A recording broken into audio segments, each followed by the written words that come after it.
Are still onto the program. In 2003, Nigeria adopted the Child Rights Act to domesticate the Convention on the Rights of the Child.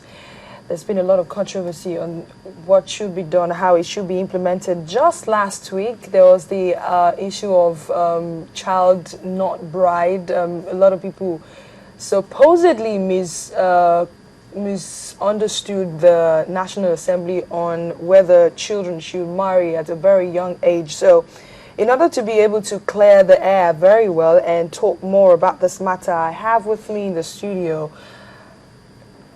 Okey-Odumakin. She's a human rights activist, and I wouldn't like to say more than that. She's a lot of things, but a lot of people know her as a human rights activist. I also have to my left here, I have Mr. Liberos Osoma. He is a legal practitioner. Did I get your name right? Oshoma. Yes. Great. I'll put H next time. Thanks for having me. My well, so let's quickly get right into it. Let me start with you, ma'am.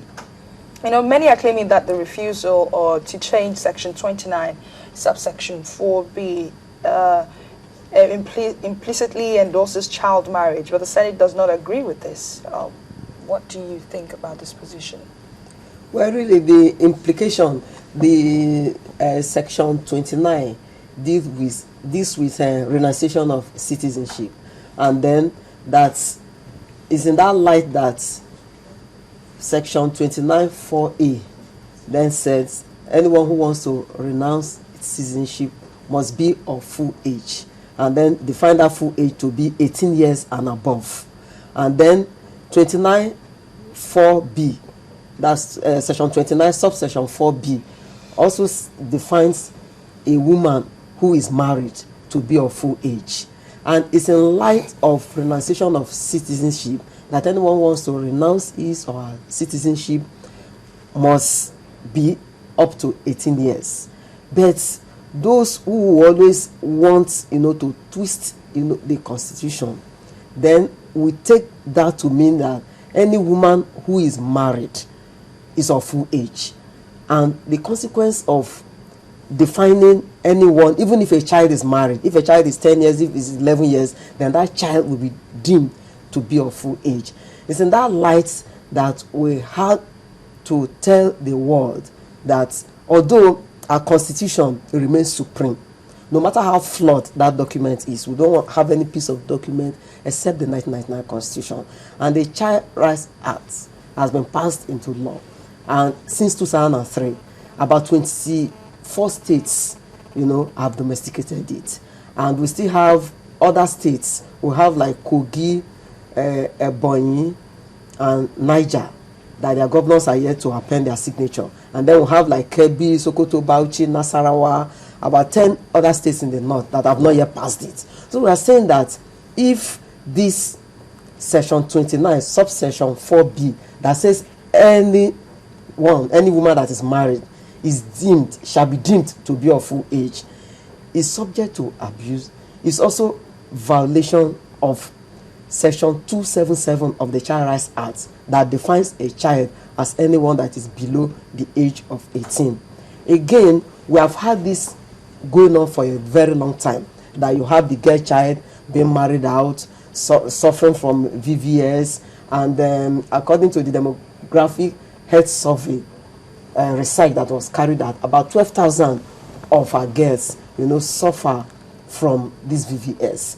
And so this is the time for us as citizens of this country to even stand up. It's not even under any religion. Nigeria is a signatory to all UN conventions, and so it should not be at variance with our Constitution. So in the light of what the Senate wanted to do, is in light of renunciation of citizenship. But we said if somebody is 18, except somebody is 18 years, the person cannot obtain a driver's license.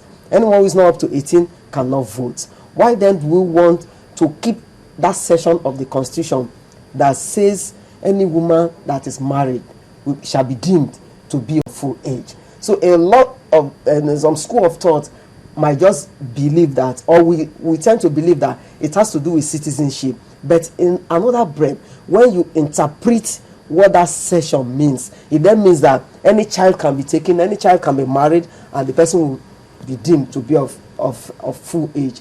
Again, if we are talking about citizenship, there should be no discrimination.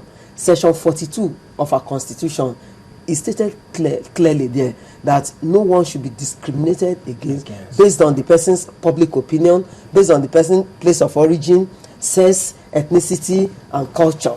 And so when you then want to brand somebody that on the basis of sex, that person can be discriminated against. That is why we call, and we are still saying that that obnoxious section 29 subsection 4B should be outrightly deleted. Okay, Liberals, let's look at it from another perspective.